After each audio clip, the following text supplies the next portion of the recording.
Next video. In today's video we will learn about hashes in Redis. So first you can see I have this hash command, so I'll just copy it and I will run it over here. So if I click on it, here you can see it says integer 2, which means two values have been added to this hash of key company, and it has one key name with a value of concrete co, another key name of value of age, and the value is 1915. Now if you want you can add more keys as well, but I will just keep two keys for now for this hash of company. Okay, so the next command is get company name. So if I just want to get the company name, I can run something like this, and here you can see you can get the company name. Similarly, if you want to get all the keys which are present inside company, you can just write get all company, and here you can see you get name concrete co age 1915. Now this suppose if you are trying to use some kind of a third-party library, like in our Next.js application we were using Node-Redis. So in Node-Redis it won't give you like this, it would give you in a form of a JSON object. But be careful, like if you are using some other library like a Java library for Redis, or a C# .NET library, then do check how the output is. I'm not sure what the output would be. So sometimes it could happen that the output might be something like this, and then you will have to do figure out what is the key and what is the value.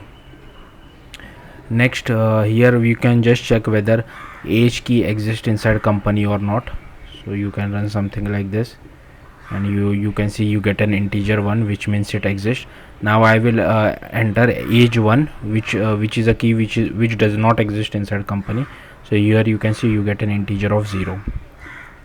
Next, I want to delete this hash, so you can just write del company and you can just delete this hash. But I will again run this because we want the company to be present. So I'll just run this, and here you can see again integer 2. Then if you want you can delete a particular key of the hash as well. So you can run something like this, and only age is deleted. Now if I try to increment age which is not present, you can see that it automatically creates that key for us, as well as set the values for us as well. So it increments, but now the value is 10 because we had already deleted age. Now if I try to again increment age, but age is already present, so the value of age would be 20. So here you can see it is 20.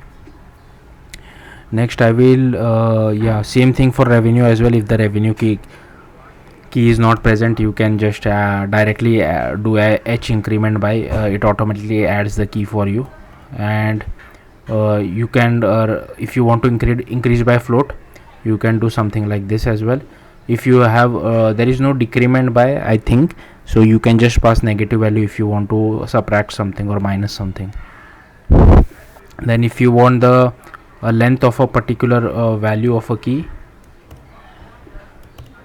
you can just run something like this. So here you can see it is 11 characters long.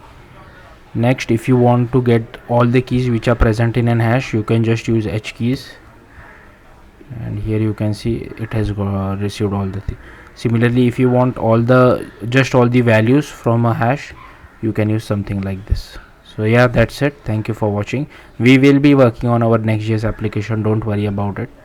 Yeah, thank you for watching. Bye.